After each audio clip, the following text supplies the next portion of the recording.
어느 군부대에 갓난아기가 울기 시작하자 한 여군 장교가 자신의 아이가 아님에도 아이에게 젖을 먹이며 모유 수유를 시작하기 시작했고 그 모습을 지켜보는 아이의 아버지이자 중대장이 놀라면서 펼쳐지는 이야기입니다. 구독과 좋아요를 해주시면 더 좋은 사연으로 보답하겠습니다. 서부 전선의 심장, 경기도 파주. 임진강을 사이에 두고 북녘땅과 마주한 이곳 제1보병사단 전진부대의 공기는 언제나 얼음처럼 차가웠다. 수색대대 중대장 하진우 대위는 지휘통제실 창밖으로 펼쳐진 잿빛 철책과 그 너머로 아득하게 펼쳐진 비무장지대를 응시했다. 그의 별명은 미친 호랑이. 한번 목표를 정하면 물불 가리지 않고 돌진하는 저돌적인 지휘 스타일과 타협을 모르는 성격 때문에 부대원들이 붙여준 경외와 두려움이 뒤섞인 이름이었다. 하지만 지금 그의 강철 같던 어깨를 짓누르는 것은 적의 도발 가능성이 아닌 관사에서 들려오는 희미한 울음소리였다. 으앙, 으아. 태어난 지 갓 100일이 지난 딸 소리였다. 소리가 태어나자마자 아내는 당신의 지긋지긋한 군대와는 단 하루도 더 살 수 없어라는 쪽지 한 장만 남긴 채 갓난아기를 버리고 떠났다. 사랑이라 믿었던 모든 것이 배신이었음을 깨달았을 때 그는 이미 한 아이의 유일한 보호자가 되어 있었다. 낮에는 백두산 호랑이처럼 부대를 호령했지만 밤이 되면 분유 온도를 맞추지 못해 쩔쩔매고 기저귀 하나 제대로 갈지 못해 쩔쩔매는 초보 아빠의 신세를 면치 못했다. 그의 안으로 삭힌 분노와 무력감은 부대 전체를 향한 날카로운 가시가 되었다. 특히 군수가 보급 장교인 윤서현 중위와는 그야말로 견원지간이었다. 윤서현 중위는 부대 내에서 AI 장교로 통했다. 인간적인 감정은 모두 거세된 인공지능처럼 오직 규정과 데이터, 절차만을 신봉했기 때문이다. 그녀의 기계 같은 일처리는 일단 부딪히고 본다는 하진우 대위에게는 사사건건 발목을 잡는 족쇄와도 같았다. 그날 아침 2개의 태풍은 어김없이 충돌했다. 하진우 대위가 군수과 사무실 문을 박차고 들어왔다. 그의 손에는 야간 정찰 작전에 투입될 최신형 드론의 배터리 긴급 보급 요청서가 들려 있었다. 윤중이, 지금 내 부하들 목숨 가지고 장난치는 겁니까? 당장 오늘 밤에 써야 할 배터리가 서류 절차가 끝나지 않아서 출고가 안 된다는 게 말이나 되는 소리야. 윤서현 중위는 모니터에서 눈을 떼지 않은 채 입력된 프로그램처럼 정확하고 차가운 목소리로 대답했다. 하 대위님, 긴급 요청건이라도 정식 승인 절차를 무시할 수는 없습니다. 규정상 어쩔 수 없습니다. 어제 오전에만 신청하셨어도. 규정? 책상머리에 앉아서 그놈의 규정 타령만 하고 있으니 현장이 어떻게 돌아가는지 알 턱이 있나. 지금 당장 적진에 들어가야 할 내 부하들 눈에 레이저라도 쏴주라는 거냐고. 진우의 고함이 사무실을 쩌렁쩌렁 울렸지만 서연은 표정 하나 바꾸지 않고 자리에서 일어났다. 그녀의 눈은 감정이란 것이 존재하지 않는 것처럼 깊고 투명했다. 대위님의 그 감정적인 언사는 규정을 이길 수 없습니다. 현장 지휘관의 흥분과 군수 장교의 냉철함이 균형을 이룰 때 군은 가장 효율적으로 움직이는 겁니다. 절차대로 하십시오. 그게 군대입니다. 이 여자 진짜. 진우는 분노로 부들부들 떨리는 주먹을 간신히 참아냈다. 그는 그녀의 완벽한 무표정 뒤에 불과 반년 전 최전방 GOP에서 근무하던 포병 장교 남편이 불의의 사고로 순직하고 함께 뱃속에 아이까지 잃었다는 끔찍한 비극이 숨겨져 있다는 사실을 알지 못했다. 그녀는 슬픔에 잠식당하지 않기 위해 스스로 감정이란 회로를 차단해버린 상태였다. 느끼는 순간 모든 것이 산산조각 날 것 같았기에 진우는 결국 서류를 그녀의 책상 위에 집어 던지듯 내려놓고 돌아섰다. 좋아, 어디 한번 규정대로 해보시지. 작전에 차질이 생기면 모든 책임은 윤중이 당신이 지게 될 테니 그렇게 알고 있어. 그가 나간 뒤 서연은 잠시 흔들리는 눈빛으로 굳게 입술을 깨물었다. 그녀의 책상 한편에는 먼지 하나 없이 깨끗하게 닦인 빈 액자가 놓여 있었다. 차마 남편과 함께 찍은 사진을 다시 그 자리에 놓을 용기가 나지 않아서였다. 그날 오후 진우는 세상을 잃은 듯한 표정으로 관사에 주저앉았다. 소리를 돌봐주던 아주머니가 아들의 군 입대 문제로 갑자기 일을 그만두게 된 것이다. 당장 내일부터가 문제였다. 부대 인근에는 마땅한 시설도 없었고 도움을 청할 가족도 없었다. 그는 이곳 파주에서 완벽한 고립무원의 섬이었다. 밤늦도록 잠든 소리의 얼굴을 보며 그는 깊은 한숨을 내쉬었다. 천사 같은 딸의 얼굴을 보고 있자니 자신을 배신한 아내에 대한 증오가 다시금 들끓었다. 그는 소리의 작은 손을 잡고 맹세했다. 이 세상 그 무엇과도 이 아이를 바꾸지 않겠다고. 무슨 수를 써서라도 지켜내겠다고. 하지만 당장 내일 아침 전 부대 간부가 참석하는 중요한 작전 회의가 있었다. 중대장인 그가 빠질 수는 없는 일이었다. 결국 그는 군인으로서의 자존심과 명예를 모두 내던지는 가장 위험하고 무모한 결정을 내릴 수밖에 없었다. 다음 날 새벽 동트기 전의 어둠은 파주의 모든 풍경을 삼키고 있었다. 하진우 대위는 곤히 잠든 소리를 아기띠로 감싸 안고 그 위에 야전 상의를 덧입었다. 누가 봐도 어색하고 부자연스러운 모습이었지만 그에게는 다른 선택지가 없었다. 그는 다른 간부들의 눈을 피해 부대로 잠입하듯 들어갔다. 중대장실 한편 그의 낡은 야전 침대 위에 작은 담요를 깔고 소리를 조심스럽게 눕혔다. 우리 딸 아빠 회의만 잠깐 하고 올게. 사고 치지 말고 얌전히 있어야 한다. 알았지? 잠든 소리에 이마에 입을 맞추고 그는 살얼음판을 걷는 심정으로 회의실로 향했다. 하지만 그의 온 신경은 벽 너머의 중대장실에 꽂혀 있었다. 사단장의 지루한 연설이 이어지는 동안 그는 애꿎은 손톱만 물어뜯었다. 제발 제발 소리가 깨지 않기를. 하지만 신은 그의 편이 아니었다. 회의가 막바지에 접어들 무렵 어디선가 희미하게 아기 울음소리가 들려오기 시작했다. 처음에는 환청이려니 했지만 울음소리는 점점 더 또렷하고 절박해졌다. 회의실의 모든 장교들이 술렁거리며 소리의 근원지를 찾기 시작했다. 진우의 등줄기에서는 폭포수 같은 식은땀이 흘렀다. 이게 무슨 소린가? 부대 안에서 웬 아기 울음소리가 들려? 사단장이 불쾌한 듯 미간을 찌푸리자 진우는 얼굴이 사색이 되어 자리에서 벌떡 일어났다. 죄송합니다. 제가 확인하고 오겠습니다. 그는 대답을 듣지도 않고 회의실을 뛰쳐나갔다. 중대장실 문을 열자 얼굴이 토마토처럼 빨개지도록 울고 있는 소리의 모습이 보였다. 낯선 환경에 놀라 엄마를 찾는 아이의 울음이었다.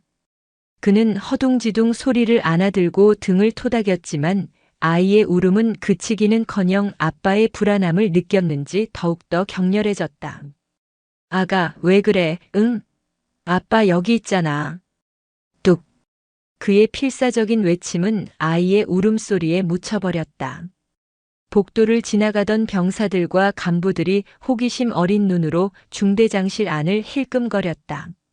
미친 호랑이 하진우 대위의 철옹성 같던 자존심이 갓난아기의 울음소리 앞에 처참하게 무너져 내리고 있었다. 바로 그때 중대장실 문이 열리고 윤서현 중위가 들어섰다. 그녀의 손에는 어젯밤 그가 그토록 원했던 드론 배터리 출고 승인 서류가 들려 있었다. 그녀는 방 안의 광경을 보고 잠시 그 자리에 멈춰 섰다. 아이를 안고 어쩔 줄 몰라 쩔쩔매는 하 대위의 모습. 그녀의 얼굴에는 늘 그렇듯 아무런 감정도 스치지 않았다. 작전 회의까지 뛰쳐나가시더니 이런 피치 못할 사정이 있으셨군요. 그녀의 목소리는 평소처럼 차가웠지만 그 끝은 미세하게 떨리고 있었다. 진우는 차라리 그녀가 자신을 비웃기를 바랐다.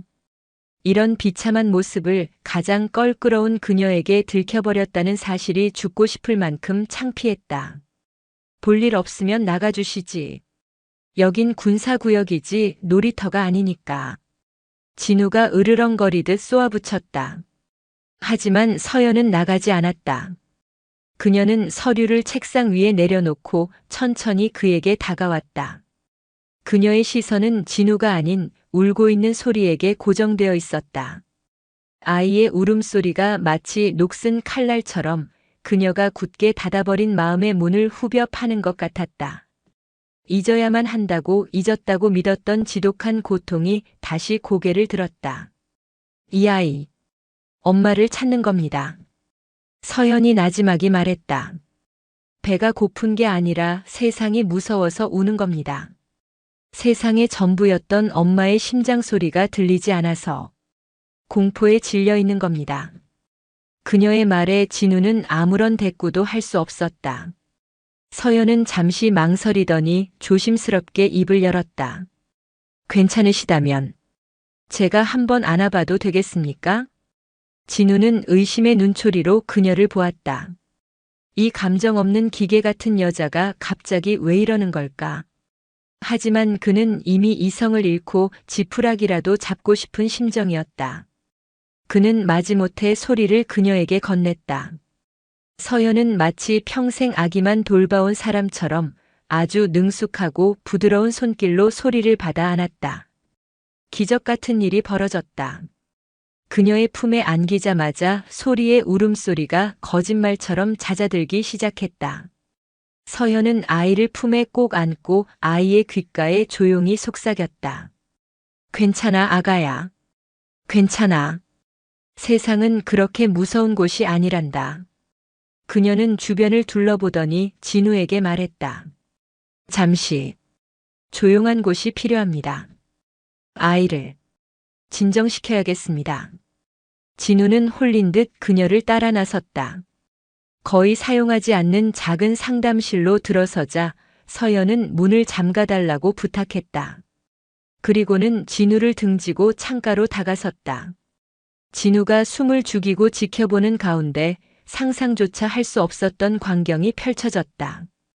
윤서현 중위가 자신의 군복상의 단추를 하나씩 천천히 풀기 시작한 것이다.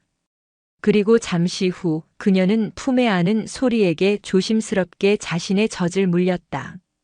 진우는 그 자리에 벼락이라도 맞은 듯 얼어붙었다.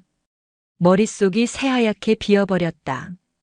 자지러지게 울던 소리는 마치 사막에서 오아시스를 만난 것처럼 엄마의 젖을 빨며 금세 깊은 평온을 되찾았다. 작은 입을 오물거리며 젖을 빠는 소리의 모습과 그런 아이를 세상에서 가장 애틋하고 슬픈 눈으로 내려다보는 윤서연 중위의 모습.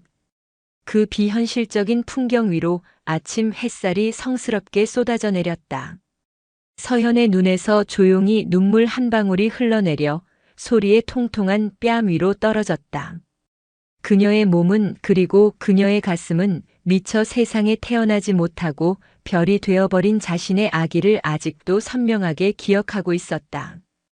상담실 안에는 소리가 내는 만족스러운 숨소리와 두 사람의 아득한 침묵만이 맴돌았다. 하진우 대위는 멈춰버린 시간 속에 갇힌 듯 한 발짝도 움직일 수 없었다. 조금 전까지 자신과 얼음장 같은 논리를 주고받던 AI 장교 윤서현 중위가 자신의 딸에게 생명의 젖을 물리고 있는 광경은 그의 세계를 송두리째 뒤흔드는 거대한 충격이었다. 얼마나 시간이 흘렀을까? 배를 채운 소리가 서연의 품에서 천사처럼 곤히 잠이 들었다. 서연은 아이가 깰세라 조심스럽게 옷매무새를 정리하고 잠든 아이의 등을 토닥였다. 그녀의 얼굴에는 이전에는 단 한 번도 본 적 없었던 깊은 모성과 사무치는 슬픔이 뒤섞여 있었다. 윤중이, 대체 어떻게 된 겁니까? 진우가 간신히 목소리를 쥐어짰다. 무슨 말을 해야 할지, 무엇을 물어야 할지 머릿속이 뒤죽박죽이었다. 서연은 진우를 돌아보지 않은 채 창밖의 철책을 보며 나지막이 말했다. 제 몸이 제 아기를 기억해서 그렇습니다. 그녀의 목소리는 마른 재처럼 건조했지만 그 안에는 모든 것을 불태운 자의 깊은 고통이 배어 있었다. 저도 아이가 있었습니다. 소리와 비슷한 시기에 세상에 나왔어야 할 제 아들이 있었습니다. 그제야 진우는 부대 내에 쉬쉬하며 떠돌던 소문의 조각들을 떠올렸다. 윤중이의 남편이 불의의 사고로 순직했고 그녀 역시 크게 다쳤다는 이야기. 하지만 그 사고로 아이까지 잃었다는 사실은 알지 못했다. 그는 거대한 진실 앞에 할 말을 잃었다. 자신이 그동안 얼마나 무지하고 잔인하게 그녀를 몰아붙였는지 깨달았다.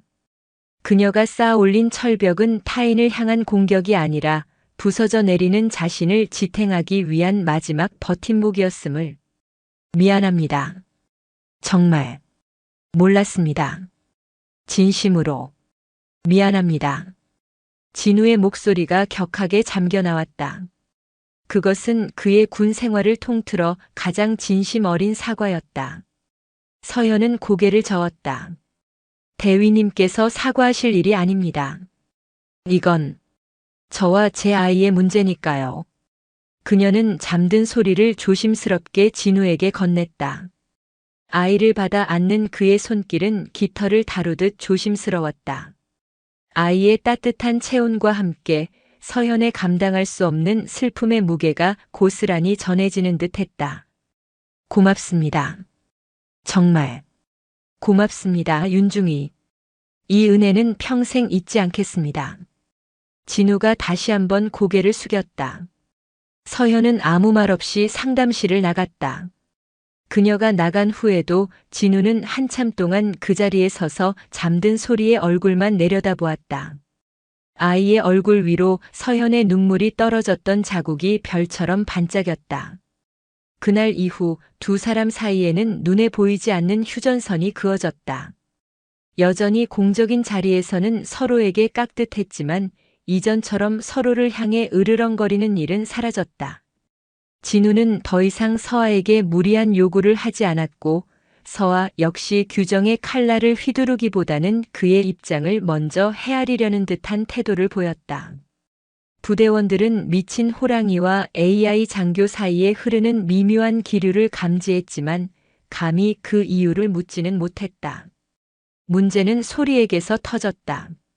서연의 품을 경험한 이후 소리는 젖병만 물리면 자지러지게 울며 거부하기 시작했다. 마치 세상에서 가장 맛없는 것을 억지로 먹이는 것처럼 고개를 돌리고 발버둥 쳤다. 진우는 피가 마르는 심정이었다. 굶길 수도 억지로 먹일 수도 없었다. 며칠 사이 소리의 얼굴은 눈에 띄게 수척해졌다. 결국 진우는 자신의 마지막 남은 자존심까지 모두 내던지고 다시 서연을 찾아갔다. 이번에는 그녀의 사무실 문을 조심스럽게 노크했다. 윤중이 잠시 이야기 좀 할 수 있겠습니까? 서연은 말없이 고개를 끄덕였다. 진우는 차마 입이 떨어지지 않는 듯 한참을 머뭇거리다 소리의 상태를 설명했다. 그의 이야기를 듣는 동안 서연의 표정에는 변화가 없었지만 그녀의 눈동자는 지진이라도 일어난 듯 심하게 흔들리고 있었다. 염치 없는 부탁인 거 압니다. 하지만 제발 한 번만 더 도와주십시오. 진우의 목소리는 애원에 가까웠다. 그것은 중대장이 부하에게 하는 말이 아닌 벼랑 끝에 선 한 아버지가 내지르는 절규였다. 서연은 한참 동안 말이 없었다. 그녀는 자신의 상처를 다시 마주하는 것이 지독하게 두려웠다. 소리를 볼 때마다 먼저 떠나보낸 자신의 아기가 떠올라 심장이 갈기갈기 찢기는 것 같았다. 하지만 동시에 자신을 간절히 원하는 저 작은 생명을 외면할 수도 없었다. 소리의 따스한 체온과 부드러운 살결은 죽은 듯 멈춰있던 그녀의 시간을 다시 흐르게 하는 유일한 힘이었다. 제가 어떻게 하면 되겠습니까? 진우의 물음은 마지막 희망이었다. 그는 자신의 제안이 얼마나 잔인하고 이기적인지 잘 알고 있었다. 그녀의 아픔을 알면서도 자신의 딸을 위해 그녀의 상처를 이용하려는 것만 같아 스스로가 혐오스러웠다. 이런 부탁. 정말 하면 안 되는 거 아는데. 소리가 괜찮아질 때까지만이라도 제가 하겠습니다. 진우의 말이 채 끝나기도 전에 서연이 그의 말을 잘랐다. 제가 소리를 돌보겠습니다. 하지만 착각하지 마십시오. 대위님을 위해서가 아닙니다. 저 아이를, 그리고 제 자신을 위해서입니다. 그녀의 대답은 강철처럼 단호했다. 그날 이후 서연은 일과 시간이 끝나면 진우의 관사로 향했다. 그녀는 능숙하게 소리를 돌보았다.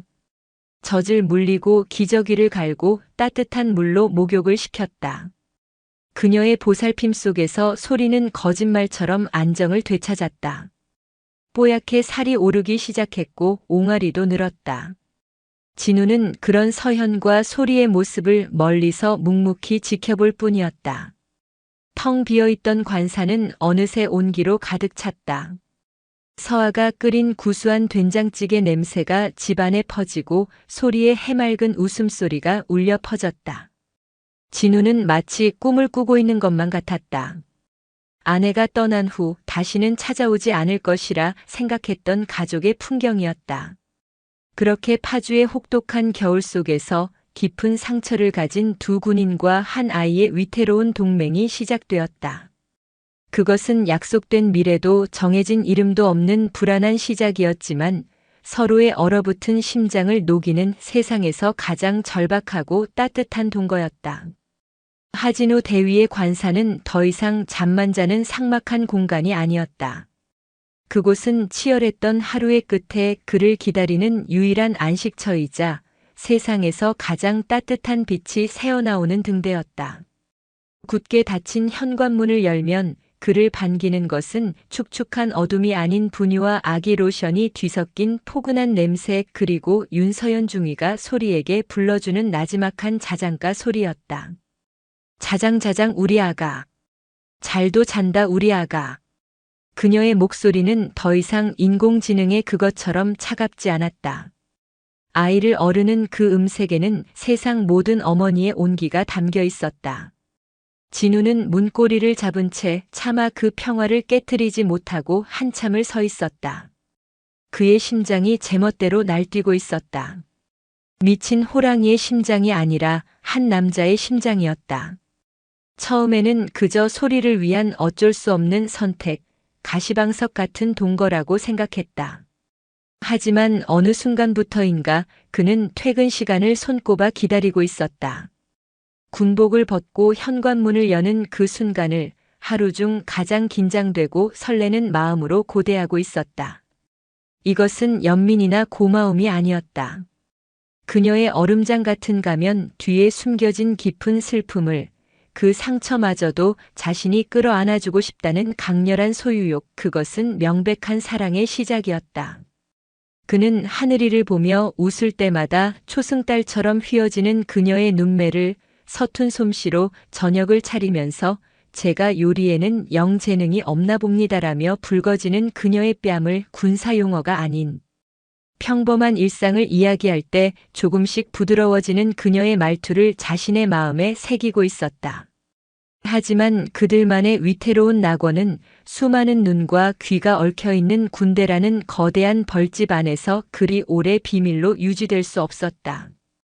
변화의 냄새를 가장 먼저 맡은 것은 중대의 행정보급관 박종수 상사였다. 잔뼈 굵은 부사관인 그는 살아있는 CCTV로 불릴 만큼 부대 내 모든 동향을 꿰뚫고 있었다. 미친 호랑이 같던 중대장님이 온순한 고양이처럼 변한 것도, AI 장교의 얼굴에 사람의 온기가 돌기 시작한 것도 모두 그의 예리한 관찰망을 벗어날 수 없었다. 요즘 우리 중대장님 연애하시나? 박 상사가 저녁 식사 후 PX에서 냉동식품을 돌리며 음흉한 미소로 운을 띄웠다. 그의 말에 젊은 부사관들이 하이에나처럼 달려들었다. 그렇지 말입니다. 상대가 누군지 아십니까? 제가 듣기로는 보급과 그 깐깐한 윤중이라는 말이 있던데. 설마요. 설마가 사람 잡는다. 내가 며칠 전에 밤늦게까지 서류 작업하다 봤는데 윤중이가 중대장님 관사 쪽으로 들어가는 걸 똑똑히 봤다니까. 한두 번이 아니야. 의심의 불씨는 순식간에 마른 들판의 불길처럼 번져나갔다. 처음에는 단순한 호기심이었지만 익명성이 보장된 군 내부 커뮤니티에 자극적인 글이 올라오면서 소문은 걷잡을 수 없이 추악해졌다. 제목 우리 부대 미친 호랑이를 길들인 조련사의 정체. 본문 이혼남인 거 이용해서 갓난쟁이 딸을 미끼로 상관한테 꼬리치는 여장교. 밤마다 애 봐준다는 핑계로 관사 들락날락하는 거 부대원들 다 아는데 본인들만 로맨스 찍는 중. 덕분에 요즘 우리 중대 보급품 하나는 끝내주게 나온다. 이게 바로 몸으로 하는 로비 아니겠냐? 소문은 날카로운 파편이 되어 두 사람의 심장에 박혔다. 진우는 자신을 향한 비난은 참을 수 있었지만 서연을 향한 더럽고 모욕적인 언사들은 참을 수가 없었다.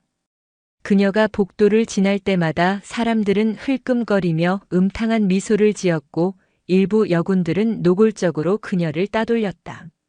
서연은 다시 두꺼운 얼음 갑옷을 껴입었다. 그녀는 아무것도 듣지 못한 척, 보지 못한 척 행동했다. 하지만 파르르 떨리는 그녀의 손끝은 그녀가 얼마나 위태롭게 버티고 있는지 보여주고 있었다. 진우는 그런 그녀를 볼 때마다 심장이 갈갈이 찢기는 것 같았다. 그녀를 이 더러운 진창으로 끌어들인 것이 바로 자기 자신이라는 죄책감이 그의 목을 졸랐다. 사건은 중대 체력 단련 시간에 터졌다. 병사들이 모여있는 가운데 평소 입이 가벼운 김상병이 낄낄거리며 말했다. 야, 너희 그거 아냐? 윤중이님 별명이 AI가 아니라 야전 침대래. 밤마다 중대장님 침대 데워주느라. 그 순간 턱걸이를 하던 진우가 땅으로 뛰어내렸다. 그의 눈빛은 더 이상 인간의 것이 아니었다. 분노로 이글거리는 미친 호랑이 그 자체였다. 주변의 모든 공기가 얼어붙었다. 김상병. 이병김. 입 함부로 놀리는 대가가 뭔지 내 놈 몸에 똑똑히 새겨주마. 이 시간부로 연병장 완전 군장으로 뺑뺑이다. 내가 그만둘 때까지. 진우의 분노는 부대 전체를 향한 경고였다. 하지만 그의 이런 행동은 오히려 거봐, 찔리는 게 있으니 저렇게 과민 반응하는 거야라는 식으로 소문을 더욱 키우는 불쏘시개가 될 뿐이었다. 서연에게는 더 잔인한 공격이 가해졌다. 부대 내 군인 가족 아파트에 사는 한 장교의 아내가 PX에서 다른 부인들과 함께 있는 서연에게 다가와 비아냥거리듯 말했다. 어머, 윤중이님이시네. 좋으시겠어요. 우리 남편은 밤마다 훈련이다 뭐다 해서 코빼기도 안 보이는데. 윤중이님은 중대장님이 저녁마다 특별 과외라도 해주시나 봐요. 하긴 여자 혼자 몸으로 군 생활하기 힘드니 든든한 백 하나쯤은 있어야지. 주변에서 키득거리는 웃음소리가 비수처럼 날아와 서현의 심장에 박혔다. 그녀는 자신의 슬픔을 동정받는 것은 견딜 수 있었지만 자신의 선의와 진심이 이렇게 더러운 욕정으로 매도당하는 것은 견딜 수 없었다. 그녀의 모든 세상이 무너져 내리는 것 같았다. 그날 밤 관사로 돌아온 서현의 얼굴은 얼음장처럼 차가웠다. 진우는 그녀의 표정만 보고도 무슨 일이 있었는지 직감했다. 서현 씨, 무슨 일 있어? 그만하죠, 이제. 서현이 그의 말을 잘랐다. 그녀의 목소리에는 눈물기 하나 없는 날카로운 결의가 서려 있었다. 이런 모욕까지 당하면서 제가 여기에 머물 이유는 없습니다. 소리는 이제 안정을 찾았으니 더는 제가 필요 없을 겁니다. 잠깐만 내 말 좀 들어봐. 이건 오해야. 내가 다 바로잡을게. 뭘 어떻게 바로잡겠다는 겁니까? 하 대위님. 당신의 그 뜨거운 분노가, 당신이 휘두르는 그 폭력이 이 모든 상황을 더 악화시키고 있다는 건 정녕 모르시겠습니까? 그녀의 차가운 지적에 진우는 할 말을 잃었다. 대위님의 비극적인 로맨스에 등장하는 값싼 여주인공이 될 생각, 추호도 없습니다. 이건 동맹도 휴전도 아니었어요. 처음부터 잘못된 만남이었습니다. 그 말을 끝으로 서연은 자신의 가방을 챙겨들었다. 진우가 다급하게 그녀의 팔을 붙잡았지만 그녀는 경멸이 담긴 눈으로 그 손을 뿌리쳤다. 이러지 마. 제발. 진우의 애원이 텅 빈 관사에 울려 퍼졌다. 하지만 그녀는 단 한 번도 뒤돌아보지 않고 차가운 어둠 속으로 사라졌다. 따스했던 온기는 거짓말처럼 사라지고 관사는 다시 차가운 철옹성으로 돌아왔다. 거실에는 갓난아기의 불안한 숨소리와 한 남자의 무너져 내린 심장 소리만이 남았다. 윤서현 중위가 떠난 관사는 빛을 잃은 행성처럼 죽어갔다. 하진우 대위는 밤마다 엄마를 찾으며 자지러지게 우는 소리를 안고 속수무책으로 밤을 새웠다. 아이는 서연의 전만을 원했다. 그녀의 채취, 그녀의 심장 소리가 아니면 아이는 좀처럼 안정을 찾지 못했다. 진우는 비로소 깨달았다. 서연이 필요했던 것은 소리만이 아니었다. 그녀의 존재 자체가 자신의 무너진 세상을 지탱해주던 유일한 기둥이었음을. 그녀가 없는 부대는 가시밭길이었다. 사소한 실수에도 불호령을 내리는 그의 모습에 부대원들은 숨을 죽였다. 미친 호랑이의 광기가 다시 시작되었다. 그와 서연에 대한 소문은 이제 역시 윤중이가 피해자였어. 하 대위가 너무 심했네. 갖고 놀다 버린 거 아니야? 라는 악의적인 동정론으로 바뀌어갔다. 진우는 그 모든 화살을 묵묵히 온몸으로 받아냈다. 서현 역시 지옥 같은 시간을 보내고 있었다. 그녀는 스스로에게 수백 번 다짐했다. 다시는 그 남자와 아이 때문에 흔들리지 않겠다고.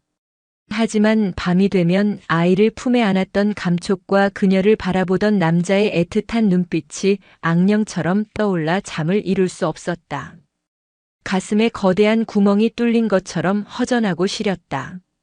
그녀는 인정해야만 했다. 자신도 모르는 사이에 그 깨진 가정에 마음을 주고 있었다는 것을, 잃어버렸던 가족의 온기를 그들에게서 다시 느끼고 있었다는 것을. 상황은 골마 터지기 직전의 종기처럼 최악으로 치달았다. 익명의 투서가 사단 감찰부로 날아든 것이다.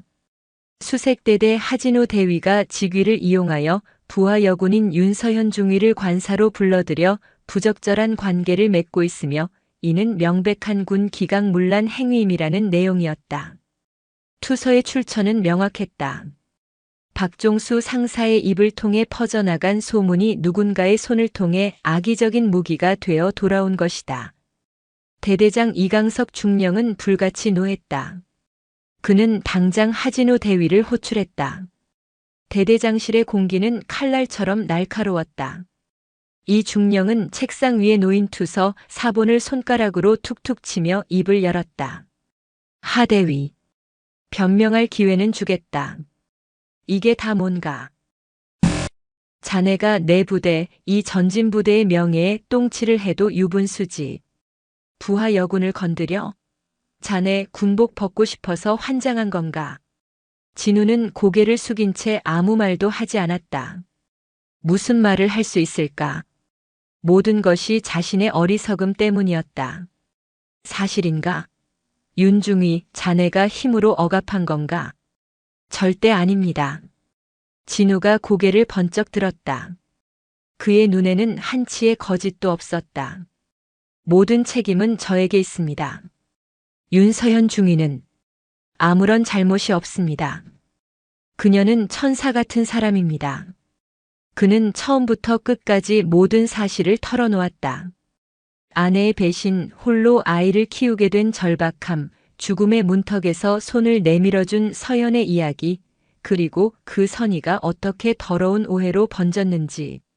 그는 서연을 변호하기 위해 사자처럼 싸웠다. 그녀가 얼마나 고결한 사람인지, 얼마나 큰 상처를 안고도 타인을 위해 희생했는지 목이 터져라 외쳤다. 그녀는 제 딸의 생명을 구했습니다. 제 인생을 구했습니다. 그런 고귀한 사람에게 추잡한 누명을 씌우고 상처를 준 것은 전적으로 저의 불찰입니다. 모든 징계는 제가 달게 받겠습니다. 부디 윤중이에게는 어떤 피해도 가지 않도록 선처해 주십시오. 이 중령은 팔짱을 낀 채 말없이 그의 절규를 듣고 있었다. 한참의 침묵 끝에 그가 입을 열었다. 자네 말이 사실이라 해도 자네는 지휘관으로서 부적절한 처신을 한 책임을 피할 수 없을 걸세. 각오하는 게 좋을 거야. 진우는 눈을 질끈 감았다. 군 생활이 이대로 끝장날 수도 있었다. 하지만 후회는 없었다. 적어도 그녀의 명예는 지킬 수 있을 테니까. 바로 그때 대대장실 문을 노크하는 소리가 들렸다. 행정병이 곤란한 표정으로 들어와 보고했다. 대대장님, 군수가 윤서현 중위님께서 긴급 면담을 요청하십니다. 이 중령과 진우의 시선이 동시에 문으로 향했다. 잠시 후 굳은 표정의 서현이 안으로 들어왔다. 그녀는 진우가 그 자리에 있는 것을 보고도 놀라지 않은 듯 이 중령에게 다가가 칼 같은 경례를 붙였다. 충성. 중위 윤서현 대대장님께 드릴 말씀이 있어 찾아왔습니다. 윤중이가 여긴 어쩐 일인가? 하진우 대위님과 관련된 투서에 대해 제가 직접 진술하고자 왔습니다. 서현은 숨을 한번 깊게 골랐다. 그녀는 더 이상 도망치거나 숨지 않기로 결심했다. 진우가 자신을 지키기 위해 군복을 벗을 각오까지 했다는 것을 전해 들었을 때 그녀는 깨달았다. 자신 또한 그를 위해 그리고 스스로의 존엄을 위해 이 불길 속으로 뛰어들어야만 한다는 것을. 투서의 내용은 사실과 다릅니다. 제가 하 대위님을 유혹하거나 대위님께서 저를 억압한 사실은 일절 없습니다. 그녀는 떨리는 목소리로 자신의 이야기를 시작했다.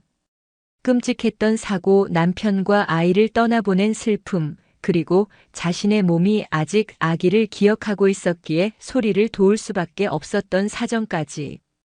그녀는 자신의 가장 깊고 아픈 상처를 가장 높은 지휘관 앞에서 용기 있게 꺼내 보였다. 하 대위님은 벼랑 끝에 몰린 한 명의 아버지였고 저는 차마 아이의 울음을 외면할 수 없었던 한 명의 군인이었을 뿐입니다. 저희의 행동이 오해를 불러일으킨 점에 대해서는 100번 사죄드립니다. 하지만 저희의 관계에 한치의 부끄러움도 없었음을 맹세합니다. 모든 책임은 제가 지겠습니다. 저를 파면해 주십시오. 대대장실에는 폭풍 전야와 같은 무거운 침묵이 흘렀다. 진우는 자신의 모든 것을 걸고 그녀를 지키려 했고 그녀 역시 자신의 모든 것을 걸고 그를 지키려 하고 있었다. 이 중령은 두 사람을 번갈아 쳐다보았다. 그의 눈빛이 복잡하게 흔들리고 있었다. 규정과 원칙의 칼날로는 도저히 벨 수 없는 두 사람의 진심이 보이기 시작했다. 이곳은 더 이상 징계위원회가 열리는 심판의 장이 아니었다. 깊은 상처를 가진 두 인간이 서로의 존재를 지키기 위해 모든 것을 내던지는 처절하고도 숭고한 전쟁터였다. 그리고 그 전쟁의 승패는 이제 오직 심판관의 손에 달려 있었다. 대대장실의 침묵은 금방이라도 터질 듯한 포탄처럼 위태롭게 이어졌다. 이강석 중령은 서류에서 눈을 떼고 처음으로 하진우 대위와 윤서현 중위를 한 명의 사람으로서 바라보았다. 그의 눈에 보인 것은 군 기강을 문란하게 한 부하 남녀 장교가 아니었다. 각자의 지옥에서 간신히 살아남은 두 개의 영혼이 서로에게 유일한 구명보트가 되어 필사적으로 버티고 있는 모습이었다. 나가보게. 한참 만에 그가 입을 열었다. 예상치 못한 말에 진우와 서연이 서로를 쳐다보았다. 오늘 이 자리에서 있었던 모든 일은 나 하 대위, 윤중위, 우리 세 사람만 아는 걸로 한다. 익명의 투서는 절차에 따라 기각 처리하지. 이걸로 끝이야. 그의 결정은 파격적이었다. 진우가 다급하게 입을 열었다. 하지만 대대장님, 저희는. 하지만 이 중령의 불호령이 두 사람의 말을 막았다. 자네들이 저지른 어리석음이 사라지는 건 아니야. 하대위. 자네는 지휘관으로서 공사를 구분 못하고 부대 전체에 불필요한 오해를 야기했다. 그 책임으로 이번 주말 전 중대원 인솔에서 사단 전술 훈련장 전체 진지 보수 공사 실시해라. 삽자루 자네가 제일 먼저 잡도록. 그리고 그는 서연을 향해 고개를 돌렸다. 윤중이. 자네의 선의는 이해하나 군인으로서의 품위를 지키지 못하고 오해의 소지를 제공한 책임은 분명히 져야 한다. 군수가 전체 물품 재고 실사 다음 주까지 완료해서 직접 나에게 보고하도록. 토시 하나라도 틀리면 처음부터 다시 할 줄 알아. 그것은 징계라기보다는 두 사람에게 모든 것을 스스로 정리할 시간을 주는 지휘관의 마지막 배려였다. 진우와 서연은 그 의미를 깨닫고 거대한 목소리로 경례했다. 명심하겠습니다. 대대장실을 나온 두 사람은 한동안 아무 말도 없이 나란히 걸었다. 지옥 같던 심판의 날이 끝나고 그들에게는 다시 한번 기회가 주어졌다. 밖으로 나오자 붉은 석양이 임진강 너머로 장엄하게 펼쳐지고 있었다. 그들은 부대 후문 갈대밭이 펼쳐진 강둑에 나란히 섰다. 고맙습니다. 진우가 먼저 입을 열었다. 나 때문에 모든 걸 잃을 뻔했습니다. 아닙니다. 서연이 그의 말을 막았다. 대위님 덕분에 저는 제 자신을 되찾을 용기를 얻었습니다. 더 이상 제 상처 뒤에 숨지 않을 용기를요. 그녀는 석양을 보며 나지막이 말했다. 사실 무서웠습니다. 남편과 아이를 잃은 불쌍한 여자, 동정받거나 혹은 조롱당하는 존재로 남은 인생을 살아가게 될까봐. 그래서 더 차갑게, 더 기계처럼 저를 몰아붙였습니다. 그런데 오늘 대위님께서 저를 위해 모든 것을 내던지는 모습을 보면서 깨달았습니다. 제가 정말 지켜야 했던 건 저의 가짜 자존심이 아니라 제 마음에 솔직해질 용기였다는 걸요. 진우는 말없이 그녀의 옆모습을 바라보았다. 석양빛에 물든 그녀의 얼굴은 눈물겹도록 아름다웠다. 그는 자신의 가장 깊은 상처를 그녀에게 보여줄 때가 왔음을 직감했다. 나 역시 비겁했습니다. 그가 입을 열었다. 아내가 떠났을 때 나는 배신감과 분노에 사로잡혀 세상을 저주했습니다. 나 자신을 돌아볼 생각은 않고 모든 책임을 타인에게 돌렸죠. 미친 호랑이처럼 날뛰어야 제 나약함을 감출 수 있다고 믿었습니다. 그런데 서현 씨를 만났습니다. 당신은 나보다 더 깊은 지옥을 겪었으면서도 묵묵히 자신의 자리를 지키고 있었죠. 그리고 내 딸을, 나를 그 지옥에서 구해주었습니다. 그는 서연을 향해 몸을 돌렸다. 그리고 그녀의 두 눈을 똑바로 바라보았다. 대대장실에서 당신을 잃을 수도 있다는 생각이 들더군요. 군복을 벗는 것도 불명예 제대를 하는 것도 두렵지 않았습니다. 그런데 당신을 다시는 못 보게 된다는 상상만으로도 숨이 막혔습니다. 내 군 생활 전부와 당신을 맞바꿔야 한다면 나는 단 1초도 망설이지 않을 겁니다.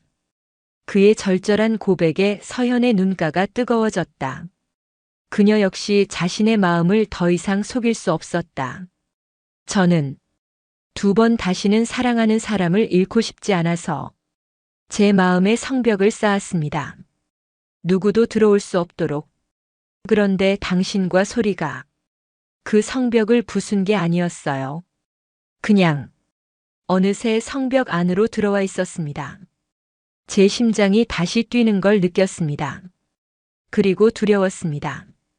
이 행복이 또다시 신기루처럼 사라질까봐. 진우는 그녀의 차가운 손을 두 손으로 감싸 쥐었다. 사라지게 두지 않아. 내가 약속하지.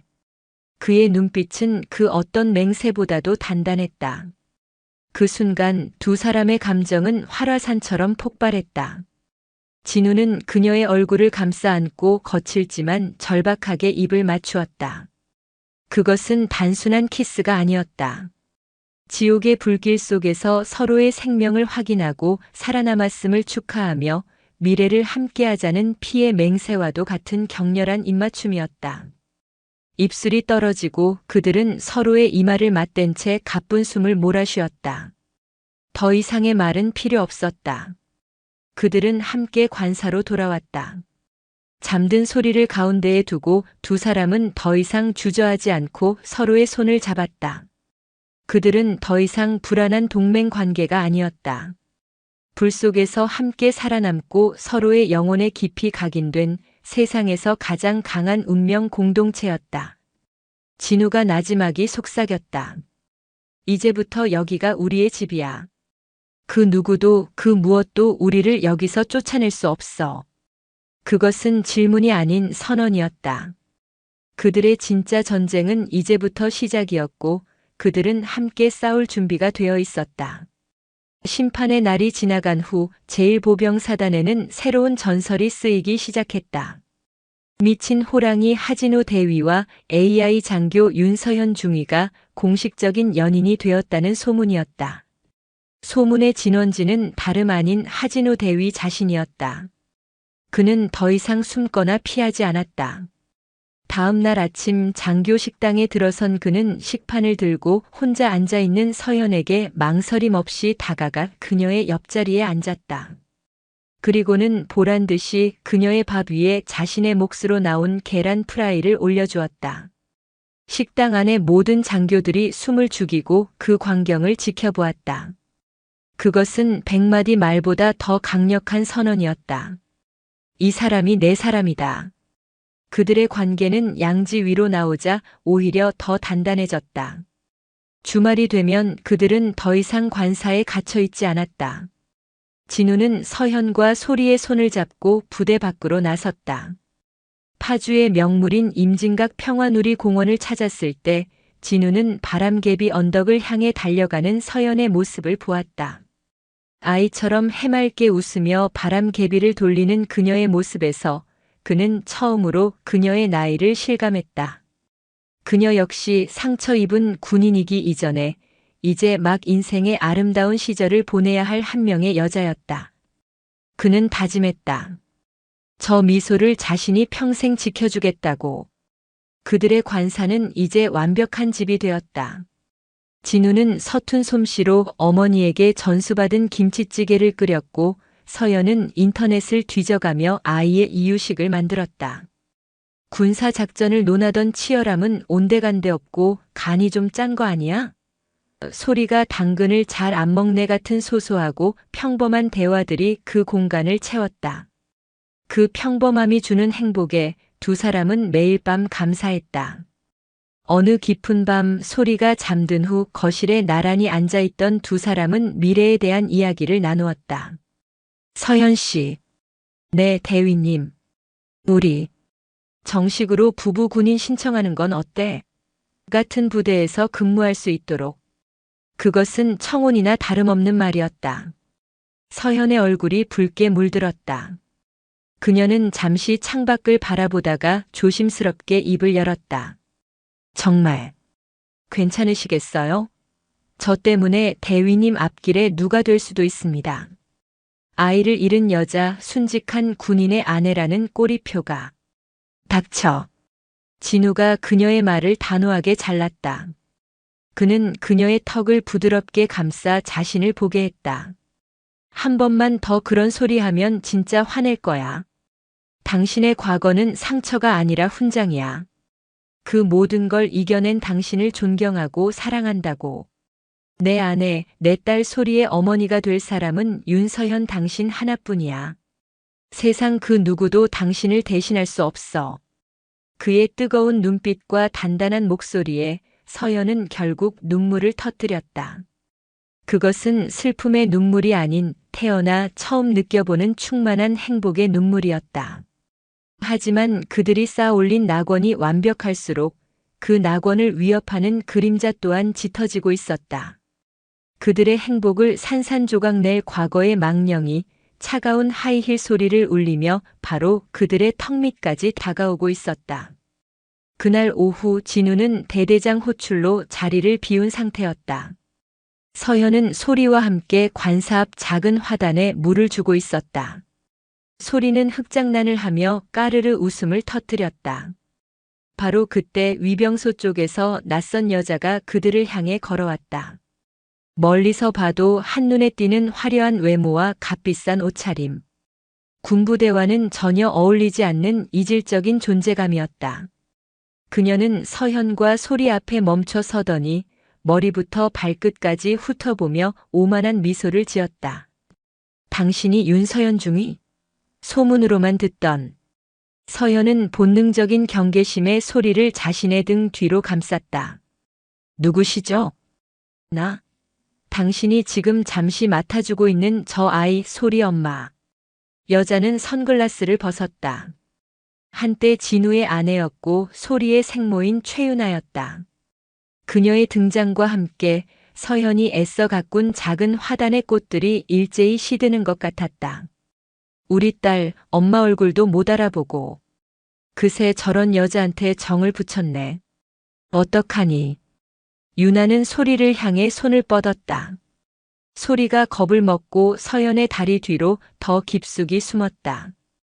그 모습에 유나의 표정이 싸늘하게 굳었다. 태준 씨 없나 보네. 그럼 이야기가 더 쉽지. 본론만 말할게. 내 딸 데려가야겠어. 그럴 순 없습니다. 서현이 단호하게 막아섰다. 소리의 법적 보호자는 하진우 대위님입니다. 당신은 웃기지 마. 유나가 코웃음을 쳤다. 내가 낳았어. 내 배 아파서 낳은 내 딸이라고. 당신은 뭔데? 고아 주워다 키우면서 엄마 행세라도 하니까 진짜 엄마라도 된 것 같아? 그녀의 말은 날카로운 유리 조각이 되어 서현의 심장에 박혔다. 당신 같은 여자 내가 모를 줄 알아? 사랑? 웃기지 마. 남자 없인 하루도 못 사는 외로운 과수댁이 마침 애 딸린 이혼남 나타나니까 이때다 싶어서 꼬리친 거잖아. 안 그래? 그 순간 서현의 눈빛이 변했다. 더 이상 상처받은 여인의 눈빛이 아니었다. 자신의 새끼를 지키려는 어미 호랑이의 눈빛이었다. 입 함부로 놀리지 마. 서현의 목소리는 얼음처럼 차가웠다. 당신이 소리를 버리고 떠난 순간 당신은 엄마로서의 자격을 스스로 내던진 거야. 지금 당신 눈에는 소리가 보이는 게 아니라 하진우라는 남자의 배경이 보이는 거겠지. 다시 한번 내 아이와 내 남자에게 접근하면 그땐 나도 당신 가만두지 않아. 두 여자의 시선이 허공에서 불꽃처럼 부딪혔다. 불안한 낙원 위로 피할 수 없는 전쟁의 서막이 올랐다. 최윤아의 등장은 그 자체로 선전포고였다. 그날 밤 관사로 돌아온 진우는 서현에게 모든 이야기를 전해 듣고 분노로 몸을 떨었다. 그는 당장 유나에게 전화를 걸어 다시는 내 가족 앞에 나타나지 마. 경고하는데 이게 마지막이야. 라고 소리쳤다. 하지만 수화기 너머의 유나는 여유롭게 웃으며 말했다. 어머 화내기는. 이제 시작인데. 우리 법정에서 볼까? 그것은 단순한 협박이 아니었다. 며칠 후 진우는 변호사로부터 한 통의 서류를 받았다. 최윤아가 제기한 친권 및 양육권 변경 청구 소송 소장이었다. 소장의 내용은 악의 그 자체였다. 그녀는 진우가 최전방 부대에서 근무하는 군인이라 아이를 안정적으로 양육할 수 없으며 특히 부하 여군과의 부적절한 동거는 아이의 정서에 심각한 악영향을 끼치는 행위라고 주장했다. 심지어 윤서현이 과거 남편과 아이를 잃은 트라우마로 인해 정신적으로 불안정한 상태이며 이런 사람에게 아이를 맡기는 것은 아동 학대에 해당한다는 인격 살인에 가까운 내용까지 담겨 있었다. 악마 같은. 진우는 소장을 갈갈이 찢어버리고 싶었지만 그럴 수 없었다. 이것은 그들의 인생을 뒤흔들 수 있는 법적 효력을 지닌 무서운 무기였다. 소리를 잃을 수도 있다는 공포가 그의 심장을 옥죄었다. 유나의 공격은 여기서 그치지 않았다. 그녀는 소셜미디어와 지역 맘카페를 이용해 교묘한 여론전을 펼치기 시작했다. 그녀는 자신을 군인 남편의 폭력과 무관심에 지쳐 잠시 집을 나갔다가 아이가 눈에 밟혀 돌아왔지만 남편의 새 애인에게 아이를 빼앗긴 비련의 엄마로 포장했다. 그녀가 눈물로 쓴 감성적인 글과 소리의 신생아 시절 사진들은 대중의 동정심을 자극하기에 충분했다. 순식간에 하진우는 갓난아기를 버린 아내를 내쫓고 부하 여군과 바람난 파렴치한 군인이 되어 있었고, 서연은 가정을 파탄낸 상간녀라는 끔찍한 오명을 뒤집어 썼다. 부대는 다시 한번 발칵 뒤집혔다. 지난번과는 비교도 할 수 없는 거대한 스캔들이었다. 대대장은 진우를 불러 자네, 이 문제 해결 못하면 우리 부대뿐만 아니라 육군 전체의 명예가 실추된다. 어떻게든 막아. 라며 압박했다. 동료들은 그를 피하기 시작했고 서연은 부대 안에서 완전히 고립되었다. 서연은 매일 밤 악몽을 꾸었다. 꿈속에서 유나가 나타나 소리를 데려가고 진우는 그런 자신을 원망의 눈으로 쳐다보았다. 그녀는 자신이 이 모든 불행의 원인인 것만 같아 죄책감에 시달렸다. 그녀가 없었다면 진우는 이런 공격을 받지 않았을 것이다. 결국 그녀는 무너져 내렸다. 어느 날 밤 그녀는 진우에게 말했다. 제가 떠나야 할 것 같아요. 무슨 소리야 그게. 저 때문에. 당신이 소리를 잃게 될지도 몰라요. 법정은 결국 낳아준 엄마 편을 들어줄 겁니다. 제가 당신 옆에 있는 한 당신은 부도덕한 아빠가 될 뿐이에요. 제가 사라져야 당신과 소리가 살 수 있어요. 진우는 그녀의 어깨를 붙잡고 흔들었다. 정신 차려 윤서현. 당신 지금 제정신이야? 도망치는 게 해결책이라고 생각해? 당신이 떠나면 그땐 정말 모든 게 끝장이야. 나 혼자서는 저 악마와 싸울 수 없어. 하지만은 없어. 진우가 그녀를 자신의 품에 거칠게 끌어안았다. 당신은 이 문제의 원인이 아니야. 당신은 내가 이 지옥 같은 싸움을 버텨낼 유일한 이유라고. 우린 후퇴하지 않아. 항복도 안 해. 같이 싸우는 거야. 그게 군인이잖아. 안 그래? 그의 심장 소리가 그녀의 귓가에 고동쳤다. 그녀는 그의 품에 안겨 한참을 울었다. 그리고 다시 일어섰다. 그녀의 눈에는 더 이상 두려움이 없었다. 사랑하는 사람들과 자신의 삶을 지키기 위해 기꺼이 전사가 되기로 결심한 여인의 강인함만이 번뜩이고 있었다. 그들은 반격을 준비하기 시작했다. 그들의 첫 번째 무기는 진실이었다. 진우와 서연은 대대장에게 소송과 관련된 모든 자료를 제출하고 정식으로 도움을 요청했다. 모든 진실을 알게 된 이강석 중령은 그들의 든든한 방패가 되어주기로 약속했다. 그는 사단 법무실과 연계하여 최고의 군 전문 변호사를 선임해 주었고 하진호 대위와 윤서연 중위는 곧 결혼할 예정이며 부대는 이들의 안정적인 가정을 꾸리기 위해 모든 지원을 아끼지 않을 것이라는 내용의 공식 의견서를 법원에 제출해 주었다. 서연은 자신의 가장 아픈 과거를 마주하기로 결심했다. 그녀는 순직한 남편의 부모님, 즉 시부모님을 찾아갔다. 아들의 기일에도 찾아뵙지 못했던 죄책감에 그녀는 고개를 들 수 없었다. 그녀는 무릎을 꿇고 자신의 새로운 사랑과 현재 처한 상황에 대해 솔직하게 고백했다. 아들의 아내가 다른 남자를 사랑하게 되었다는 말에 시부모님은 충격을 받았지만 이내 눈물을 흘리는 서연의 손을 따뜻하게 잡아주었다. 아가, 그동안 얼마나 힘들었니? 시아버지가 떨리는 목소리로 말했다. 죽은 내 아들도 내가 평생 그림자 속에서 살기를 원하지는 않을 게다.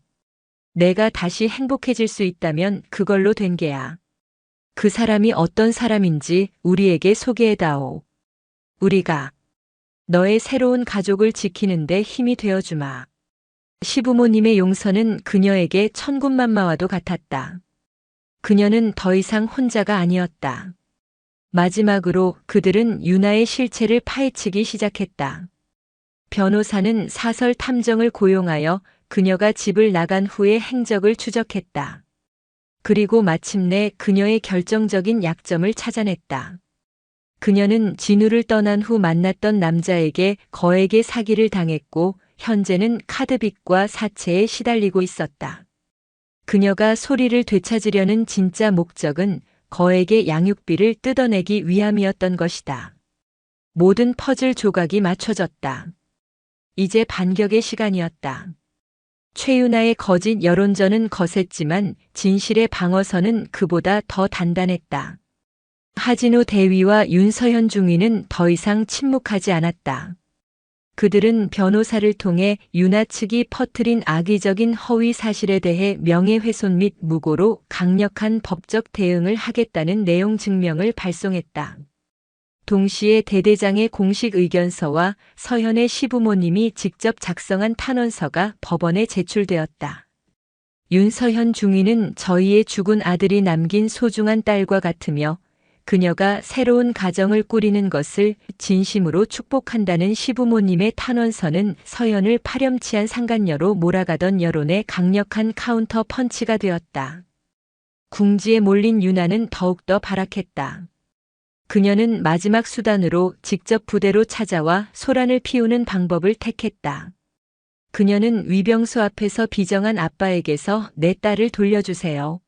라고 적힌 피켓을 들고 1인 시위를 벌이며 언론에 제보까지 했다. 저 여자 정말 구제불능이군. 상황을 보고받은 진우가 분노로 주먹을 떨었다.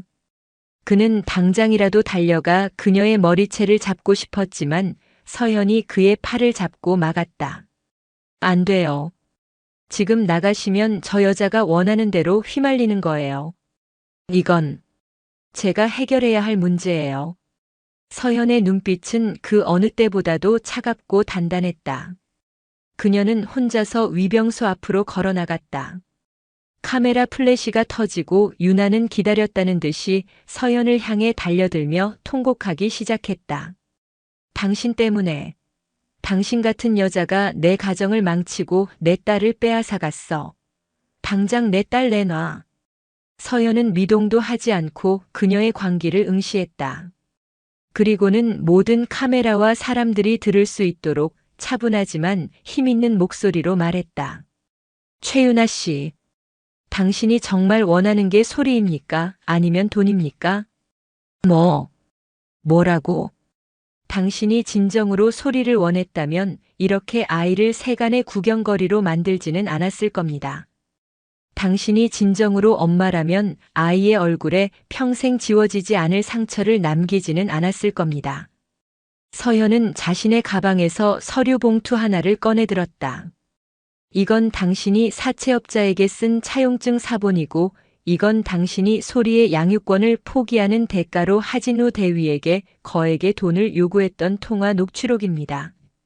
당신의 모성애가 얼마짜리인지 여기 모인 모든 사람들 앞에서 증명해 드릴까요?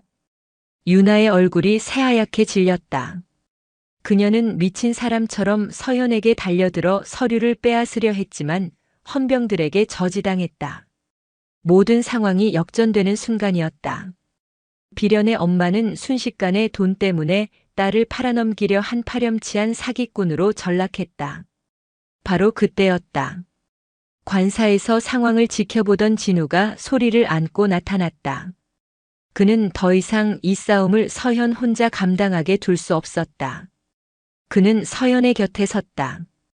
소리는 윤아를 보고 겁을 먹고 울음을 터뜨리며 서현의 품으로 파고들었다. 서현은 본능적으로 소리를 감싸 안고 등을 토닥였다. 그 모습은 누가 봐도 완벽한 엄마와 딸의 모습이었다. 서현은 울고 있는 소리를 진정시키며 마지막으로 윤아를 향해 말했다.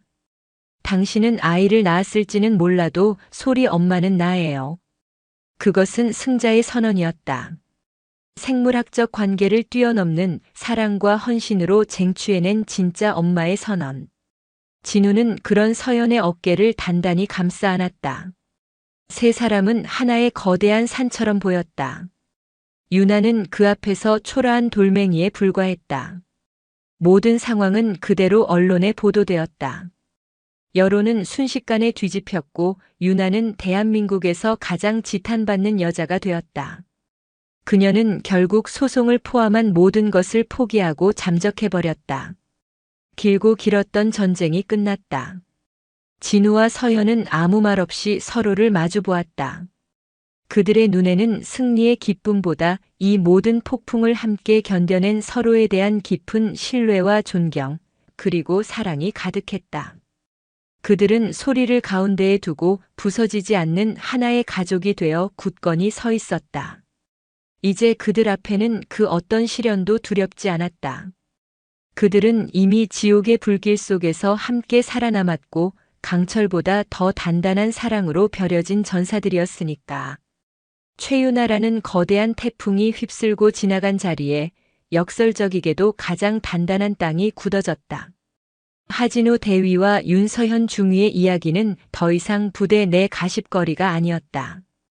그것은 온갖 시련과 악의적인 공격 속에서도 서로에 대한 신의를 지켜낸 살아있는 전설이자 하나의 교훈이 되었다. 미친 호랑이와 AI 장교라는 낡은 별명은 이제 아무도 입에 올리지 않았다. 사람들은 이제 그들을 전진부대의 강철 커플이라 불렀다. 전쟁이 끝난 후에 관사는 고요했다. 그 고요함은 과거의 공허한 정적이 아니었다. 모든 것을 걸고 싸워 승리한 자들만이 누릴 수 있는 깊고 충만한 평화였다. 그날 밤 진우와 서연은 곤히 잠든 소리를 가운데에 눕히고 말없이 서로의 손을 잡았다. 더 이상의 말은 필요 없었다. 손끝으로 전해져 오는 서로의 온기와 심장 박동만으로도 그들은 서로의 모든 것을 이해하고 위로하고 있었다. 고생했어, 고마워, 사랑해라는 수만 가지 언어가 그 침묵 속에서 오고 갔다. 며칠 후 서연은 군수가 자신의 사무실에서 오랫동안 비워두었던 액자를 서랍 깊숙이 넣었다. 순직한 남편의 사진이 있던 그 자리는 그녀에게 과거의 상징이자 아물지 않는 상처였다. 그녀는 액자를 치운 그 자리에 작전 훈련 때 몰래 찍어두었던 진우의 사진을 올려놓았다. 흙먼지를 뒤집어 쓴 채 부대원들을 향해 웃고 있는 그의 모습. 그녀는 이제 과거의 그림자 속에서 사는 것을 멈추고 현재의 행복을 온전히 마주하기로 결심했다. 그것은 과거에 대한 배신이 아닌 먼저 떠난 그가 진정으로 바랐을 그녀의 행복을 위한 선택이었다. 진우 역시 자신의 과거를 정리했다. 그는 서랍 깊숙한 곳에 남아있던 최유나와의 유일한 결혼 사진을 꺼내 들었다. 한때 사랑이라 믿었던 거짓과 배신의 증거. 그는 더 이상 분노를 느끼지 않았다. 그저 무감각하게 사진을 갈갈이 찢어 쓰레기통에 던져버렸다. 그녀는 이제 그의 인생에 아무런 영향도 미치지 못하는 희미한 과거의 얼룩일 뿐이었다. 그의 현재와 미래는 오직 서현과 소리로 가득 차 있었다. 시간이 흘러 파주에 첫눈이 내리던 날, 진우는 서연을 데리고 임진강이 내려다 보이는 갈대밭으로 향했다. 그들이 처음으로 서로의 상처를 어렴풋이 확인했던 그 장소였다.